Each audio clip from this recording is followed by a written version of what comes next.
Hello guys, আজকে আমরা চলে আসলাম নারায়ণগঞ্জ জেলার সোনারগাঁও উপজেলাধীন সেই ঐতিহাসিক কাইকারটেক ব্রিজে, যা কিনা এই নারায়ণগঞ্জবাসীর খুবই পরিচিত স্থান।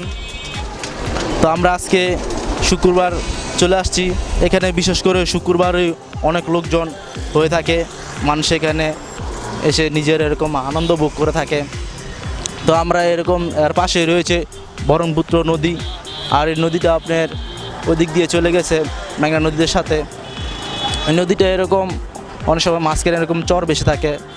দেখতে পাচ্ছেন কত পর্যটন লোকেরা এখানে আসে, তারা এসে এখানে ভ্রমণ করে, আনন্দ ভোগ করে। সপ্তাহে একটা দিন শুক্রবার থাকে, তো সেই সুযোগটাকে এরকম যারা কাছের লোক আছে, এরকম দূর দূরান্ত লোকেরাও এখানে আসে। এখানে অনেক দোকানদার আছে, এর মধ্যে এরকম মেয়েরা যে জিনিসটা পছন্দ করে ফুল, আমরা জানেন যে আমরা সবাই এরকম ফুল পছন্দ করে থাকি।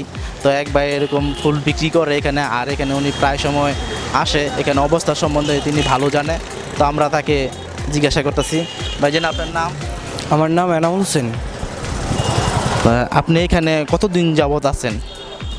এখানে প্রতি শুক্রবারে। এই শুক্রবারে এখানে কীরকম লোকজন হয়?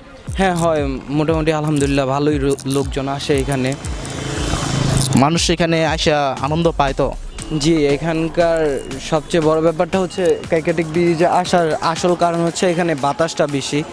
এই বাতাসের কারণেই মানুষ আসা হয় আর কি এখানে। আপনি যে ফুল এগুলো বিক্রি করেন, এরকম ফুলগুলো কত টাকা পিস এরকম বিক্রি করেন? 50 টাকা পিস। এখানে কীরকম চলেনি? জি আলহামদুলিল্লাহ, আমি যা ফুল আনি চলে আমার। এই সমস্ত ফুলগুলো আপনার এই ছোট ছোট বাচ্চারা নেয় নাকি বড় মেয়েরাও নেয়? বেশিরভাগ বড় মেয়েরা নেয় আর ছোট ছোট বাচ্চারাও নেয়। আচ্ছা, তো ভাই আপনাকে অসংখ্য অনেক ধন্যবাদ। আমরা আপনার জন্য দোয়া করি যাতে আপনার ফুলগুলো এরকম ভালোভাবে বিক্রি হয়, আর আমাদের জন্য দোয়া করবেন। তো গাইস, আপনারা দেখতে পারলেন যে কাইকাটেক ব্রিজ সম্বন্ধে আপনাদেরকে এরকম জানাইলাম।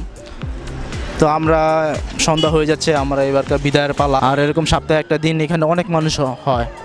তো আজকের মতন আপনাদের কাছ থেকে বিদায় নিচ্ছি। ভালো থাকবেন, সুস্থ থাকবেন, ধন্যবাদ।